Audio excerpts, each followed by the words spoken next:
Assalamualaikum warahmatullahi wabarakatuh. Sebelum saya memulai tentang pelaksanaan UTS, saya ingin memperkenalkan diri dulu. Nama saya Ahmad Taufik, NIM 0021, Prodi Tadris IPS, semester 3. Di sini saya akan memenuhi tugas UTS tentang sejarah peradaban Islam. Nah, yang saya jelaskan di sini yaitu tentang Khulafaur Rasyidin. Khulafaur Rasyidin yaitu berasal dari dua kata, yaitu berasal dari kata khulafa dan ar-rasyidun, yang artinya khulafa jamak dari kata khalifah, artinya pengganti, sedangkan ar-rasyidun berasal dari kata ar-rasyid, yaitu yang mendapat petunjuk. Jadi Khulafaur Rasyidin adalah pengganti yang mendapat petunjuk. Siapakah Khulafaur Rasyidin itu? Khulafaur Rasyidin ini yaitu pemimpin-pemimpin umat Islam yang mengganti Rasulullah, terdiri dari Abu Bakar As-Siddiq, Umar bin Khattab, dan Utsman bin Affan, dan Ali bin Abi Thalib. Yang pertama yaitu tentang Khalifah Abu Bakar As-Siddiq.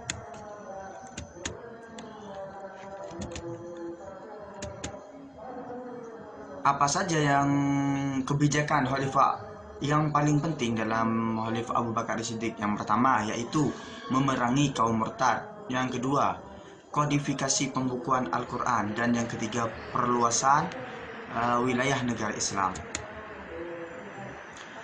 Yang pertama yaitu memerangi kaum murtad, artinya yaitu keluar dari agama Islam, tidak mengakui kepemimpinan Abu Bakar As-Siddiq, menolak membayar zakat.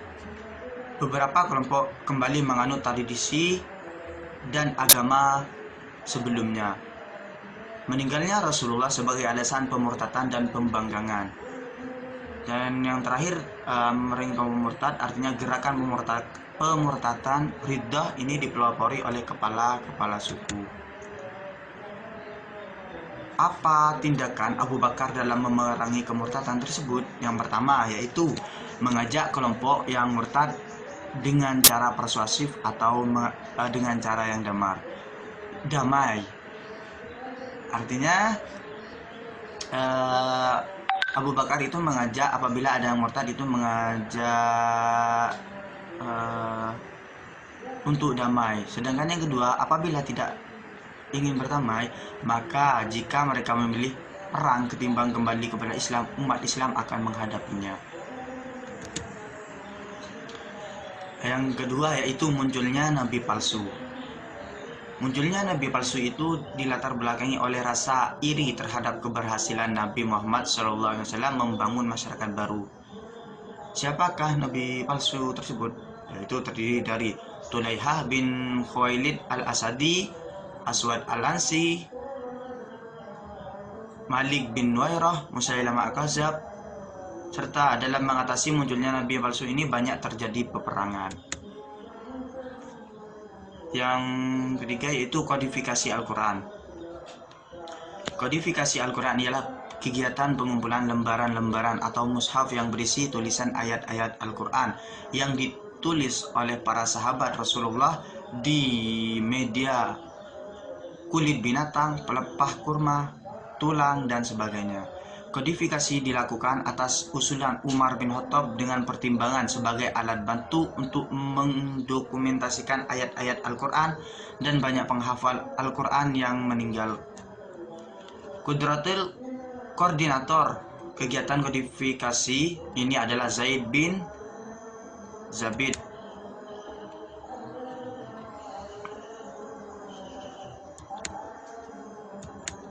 Yang keempat yaitu perluasan wilayah Islam. Perluasan wilayah pada abad ke-7 sampai ke-19 dianggap sebagai hal yang wajar pada tindakan politik. Perluasan wilayah yang dilakukan oleh umat Islam pada abad ke-7 ini adalah tidak bisa disamakan dengan perluasan wilayah yang dilakukan oleh suatu negara saat ini.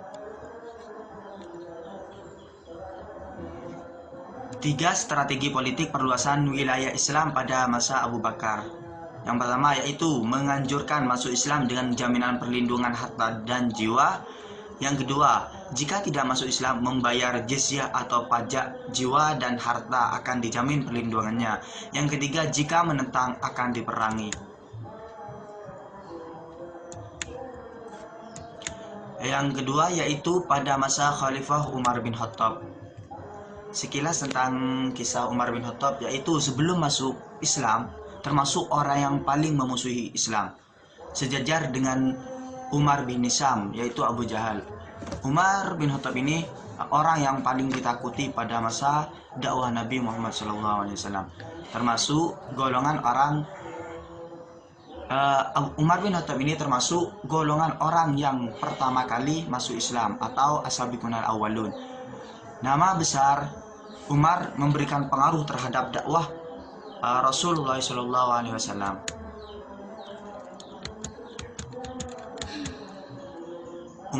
Umar bin Khattab ini termasuk orang yang kritis terhadap keputusan Rasulullah serta tegas terhadap perkara yang benar dan salah.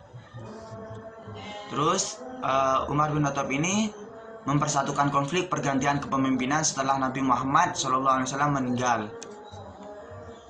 Penasihat utama Umar bin Khattab ini adalah Abu Bakar As-Siddiq. Apa saja prestasi penting yang diraih oleh Umar bin Khattab? Yang pertama, perluasan wilayah. Yang kedua, penataan administrasi dan keuangan pemerintahan. Dan yang ketiga yaitu penetapan kalender Hijriah. Perluasan wilayah pada masa Umar bin Khattab ini disebut Futuhan al-Islamiyah karena pada masa ini keberhasilan perluasan wilayah yaitu Suriah, Persia, Mesir, Afrika, Armenia serta Eropa Timur.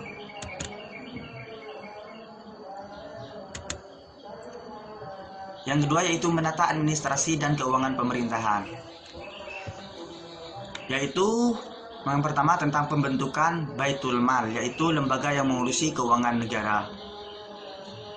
Yang kedua yaitu pembentukan Dewan Perang, lembaga administrasi ketentaraan.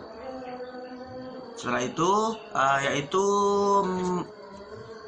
penggajian pertama bagi pegawai pemerintah.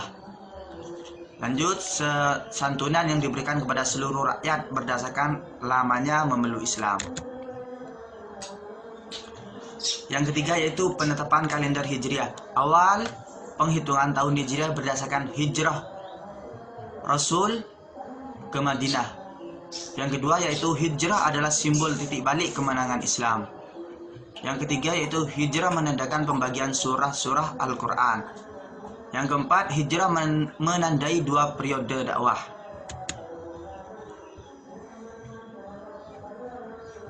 Setelah itu lanjut tentang khalifah yang ketiga yaitu Khalifah Utsman bin Affan. Sekilas tentang Utsman bin Affan. Utsman bin Affan terpilih menjadi khalifah berdasarkan tim yang dibentuk oleh Umar untuk memilih pemimpin penggantinya yang terdiri dari Utsman bin Affan, Ali bin Abi Thalib, Talha bin Ubaidillah, Zubair bin Awam, Abdurrahman bin Auf, dan Sa'ad bin Abi Waqqas. Apa saja prestasi yang diraih oleh Utsman bin Affan? Yaitu tentang kodifikasi Mushaf Al-Quran. Yang kedua, renovasi Masjid Nabawi. Yang ketiga, pembentukan Angkatan Laut. Yang keempat, perluasan wilayah. Yang pertama yaitu kodifikasi tentang Al-Quran. Dilatar belakangi oleh perbedaan pembelajaran Al-Quran karena pengaruh luasnya wilayah Islam. Utsman bin Affan membentuk panitia penyusun mushaf yang terdiri dari Abdullah bin Zubair dan Abdurrahman bin Harith serta koordinator yaitu Zaid bin Thabit. Panitia ini menyalin tulisan ayat Al-Quran ke dalam bentuk buku yang disebut dengan Mushaf Utsmani. Hasil mushaf diperbanyak sebanyak 5 kitab. Yang asli tetap di Madinah, yang keempat kitab dikirim ke Mekah, Suriah, Basrah, dan Kufah.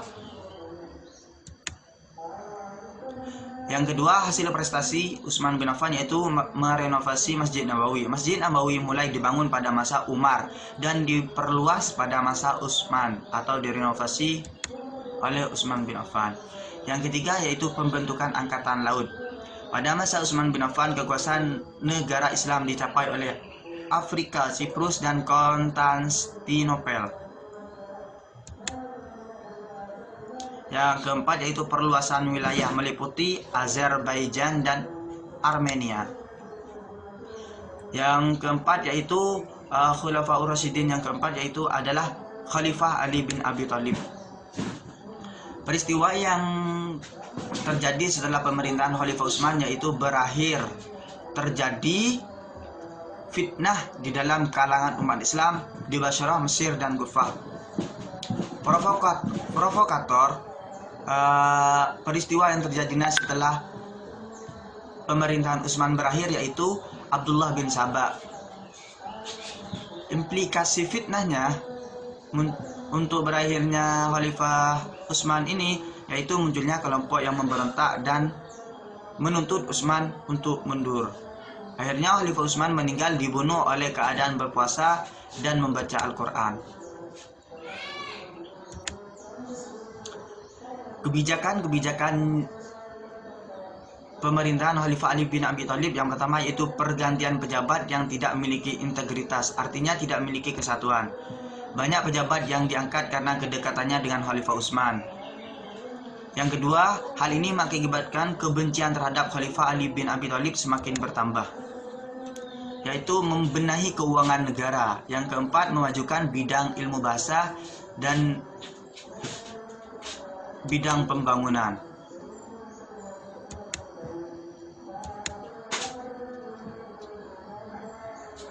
Gaya kepemimpinan Khulafaur Rasyidin.